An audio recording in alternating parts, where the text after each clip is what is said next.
So you've worked for many years with people with cancer, with AIDS, with serious disease. You normally do work, don't you, with people with serious disease? Yes. And that goes on for some time. And can you just recap what we talked about with the actors? How does that work with illness? Well, I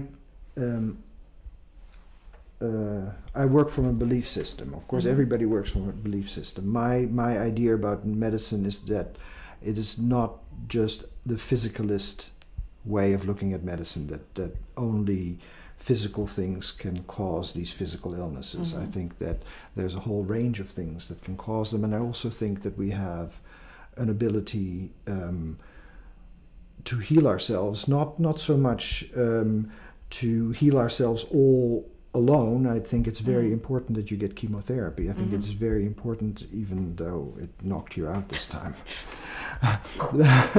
But I think that it's very important that all elements of Western medicine are being used, but I think that it's also very important to try to trigger something in your body that knows more or less what health is. Okay, so is it partly that you're trying to make conscious some of the unconscious elements, parts of you, the intelligences? It is not so much making it conscious, because I don't think consciousness has much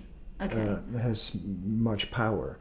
But what I try to do, for instance, if you have a dream of a force that is coming up after you're getting well, and there's a force of male energy that comes up in a dream, then what I would like to do is to get into that and let that force take you over. Okay. So that I get it. So that it begins to enhance your healing process. Right. And you can do that throughout the illness, and I think that every time as you do it, the self-healing response gets triggered. And does it work? Have you seen it work with people? See, the point is, the problem with this is, I mean, you're an evidologist, so you know how difficult it is with evidence. The point is that I never work with anybody who's not also in conventional treatment. Yes. Because I refuse to do that. Sure. I only want to work with people who use the whole array of medicine, and this is part of it. So I never know whether what I'm doing is actually that which is helping, or whether. But I have seen cases that are remarkable. That's all I can say. Okay. So for example, in that dream we just looked at of mine, during the dream, I mean, I did realise there was a lot more facets to that dream than I understood when I first wrote it down. Yes, at night. Absolutely, there always is.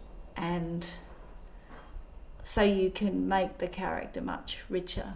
I mean, that makes total sense to me. Yeah, the character gets a whole unconscious life.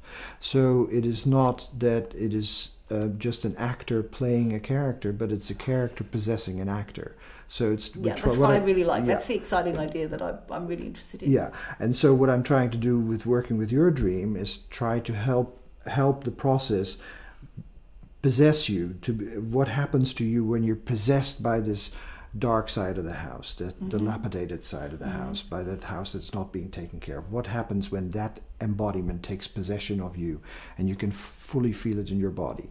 Then feel what happens on the sun side of the house and let that take possession, and then feel what happens when both these states are there simultaneously, because as you said in the dream, you usually feel either one or the other, and feeling them together is something that is completely different. And out of the feeling them together is where the new insights come up, where the new experience begins to happen. Hegel's dialecticism. A little bit like that, but in that dream we worked just with two elements, but you can work with many different elements in a dream. Yes, as we have sometimes. Yes.